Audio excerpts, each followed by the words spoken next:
Welcome to Table for 92, element number 90, thorium. It's number 90 because it has exactly 90 protons within its nucleus. For thorium, we're cooking up my favorite dishes from like all of the shows. Ribs in the smoker from Prometheus, the most American element with Jack Daniels, Coca-Cola syrup, Tabasco, barbecue sauce. Mussels mouflade from samarium, a rice corn bean salad from silicon, Cornish game hen on the Iron Cross from titanium, and cheesecake with and without the durian for osmium.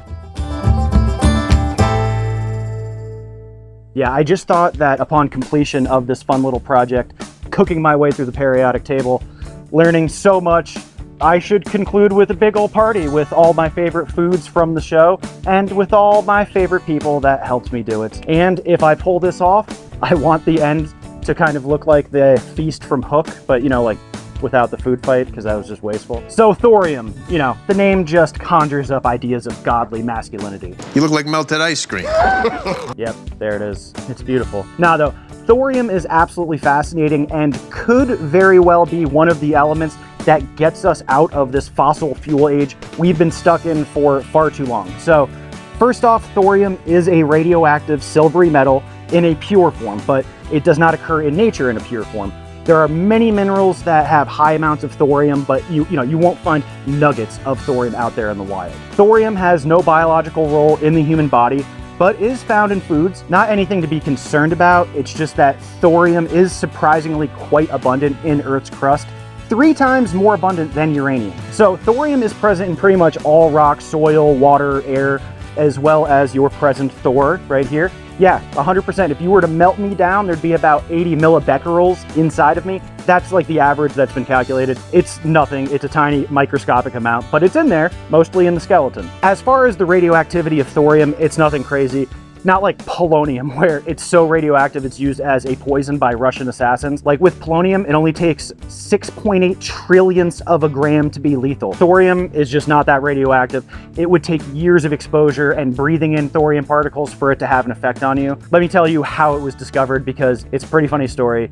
And really a great example like of how bungled the discovery of elements were back in like the beginning of modern chemistry. I've said it before, but you know, one day I will make a t-shirt with like every elemental discovery that turned out to be wrong.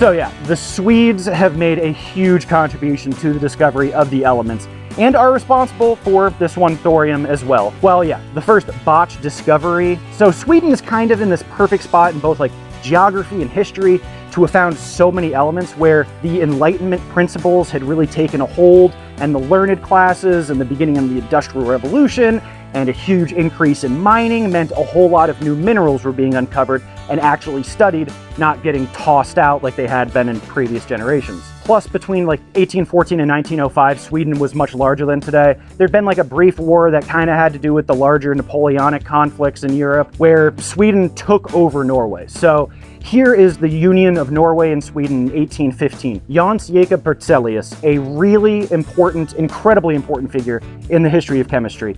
He comes into the story. He outright discovered cerium, selenium, was the first to isolate silicon, titanium, zirconium. I mean, this guy is known as one of the fathers of modern chemistry, but Berzelius' work with thorium really exemplifies what a good scientist should do. Admit they were wrong and fix the problem. So yeah, in 1915, Berzelius is sent an interesting mineral from a mining town called Falun, where there'd been copper extracted for like 1,000 years earlier. It's actually a UNESCO World Heritage Site, someplace I'd really like to visit someday. But Berzelius got this mineral sent to him. It was a kind of gadoliniite, which, if you remember from the extremely frustrating rare earth elements, had been the mineral that would release cerium, lanthanum, erbium, terbium, yttrium, ytterbium, holmium, thulium, scandium, praseodymium, neodymium, and dysprosium.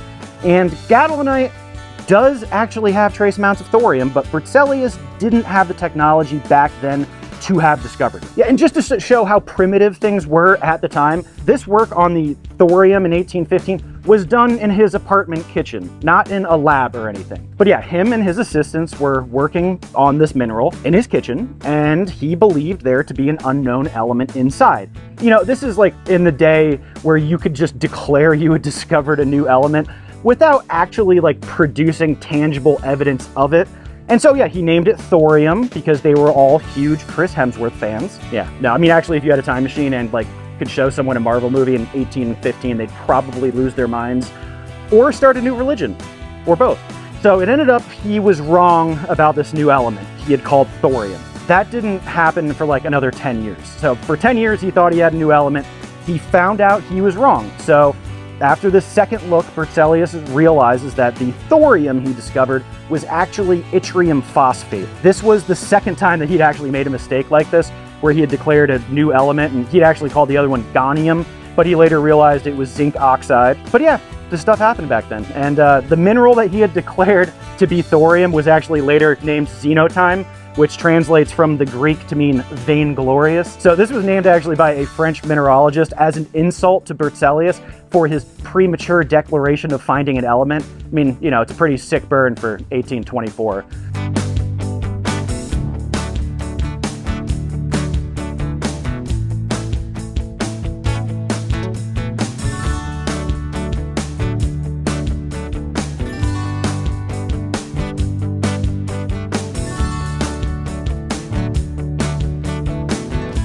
Thorium is out as an element. Berzelius, you know, he just couldn't stop thinking about it, though. I know you think I'm down there wallowing in my own self-pity, waiting to be rescued and saved, but I'm fine. So, when another strange mineral was sent to him in 1828, this time from Norway, which again was part of Sweden at the time, this time Berzelius had like a brand spanking new laboratory at the Swedish Academy of Sciences and was actually able to isolate a real unknown element this time around. And again, because they all just loved Chris Hemsworth, he named it thorium again. Or maybe he named it thorium to like stick it to that French mineralogist that had made fun of him for the first thorium. We don't know, but you know, I know scientists can be just as petty as the Real Housewives of wherever. But yeah, now we have thorium. And it's really named after, you know, the god of thunder, Thor, from ancient Norse mythology, the strongest of all the gods in all of his majestic masculine aura.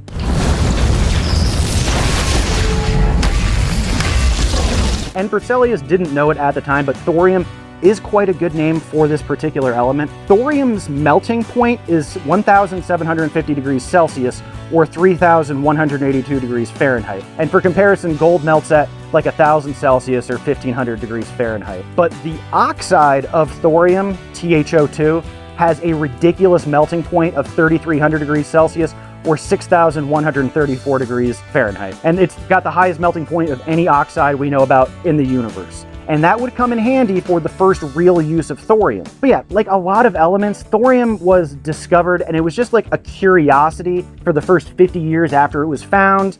And I'm sure like most people had no idea of its existence outside of, you know, chemists and physicists because it wasn't used in anything yet. But because of the strength and natural resistance to heat, thorium would make its industrial debut as gaslighting. Yeah, not that kind of gaslighting. Well, before it became internet slang about people manipulating, you know, others to control them psychologically. It's actually based on a 1940 movie that takes place like in the late 1800s. And its title refers to the actual gas lights of the day. But yeah, before electrical light was figured out, gas lights were the first to illuminate the lights of cities all over the world. But the intense heat from literally burning gas in a glass tube means you need glass made with the highest melting temperature possible, thorium glass. So not only that, thorium emits like a bright light when it burns.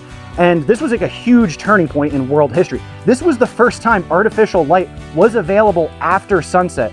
Not just, you know, for humanity, but the world and the universe as far as we know. I mean, anyone who's like, you know, walked the streets in a big city at night, it's scary even today with all the lights. Imagine doing that with like only the light of the moon or no light at all. I mean, it's terrifying, you know, the night is dark and full of terrors and that whole thing. By the way, the whole gaslighting thing, it comes from this movie where the plot is this guy is trying to convince his wife she's losing her mind. And one of the first things he does is turn up the gas on the upper floor of the house that dims the lower part of the house where his wife is staying. And when she says something about the lights, he claims that her mind is playing tricks on her. So like that's where the term gaslighting comes from. It comes from thorium glass. And you might think that, you know, radioactive glass being burned at a crazy temperature would be bad for people around it. And in most cases it would. Not in the case of thorium, though. Thorium, first off, is not that radioactive to begin with, and thorium decays into alpha particles, which do not move very far away from their source, and would have been blocked by the glass from moving into like people's homes that were using gas heating. Beta radiation, that's the bad stuff. It travels much further than alpha radiation and penetrates skin and DNA. While electrical light has taken over completely, most like camping lanterns still use thorium glass oxide if you're into the old school stuff like that. And yeah, there's a ton of other uses for thorium glass today. It's in lenses, used in photography, crucibles for chemistry. It's added to tungsten rods used in welding. But I think still, like, the most important bit in the history of the use of thorium glass is first illuminating, the night sky. It's a forgotten part of history, but really important.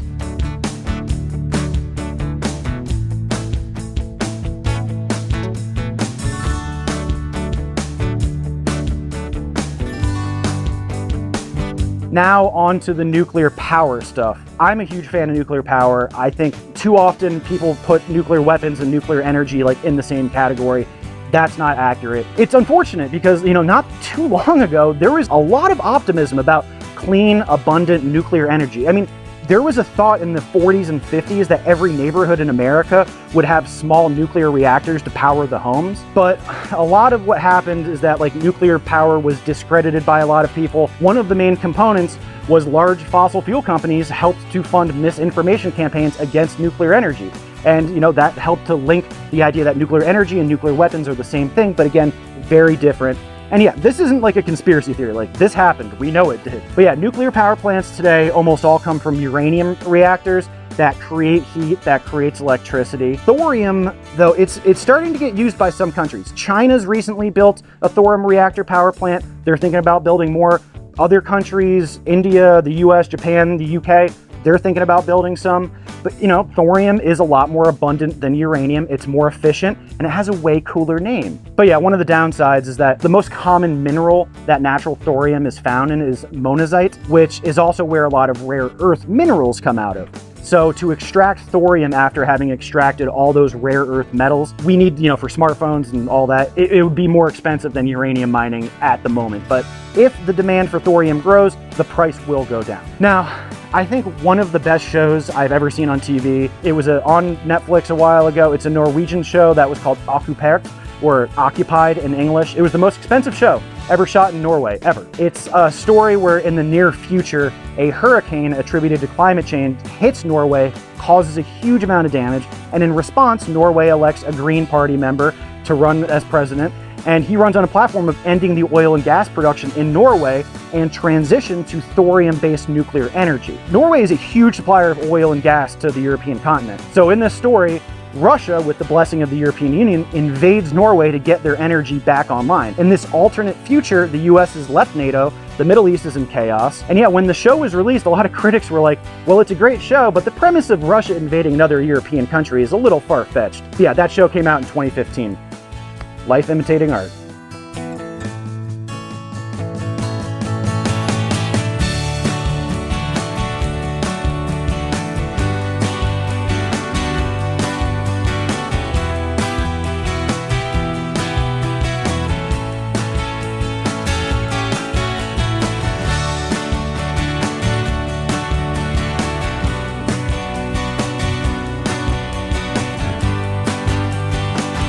So that was thorium, the most beautiful godly element that exists. Bringer of clean energy, origin of gaslighting, and just another reminder of the strength of Thor. Awesome. Eggs? Breakfast? No, I'd like a Bloody Mary. Beautiful. Thank you. See you next time.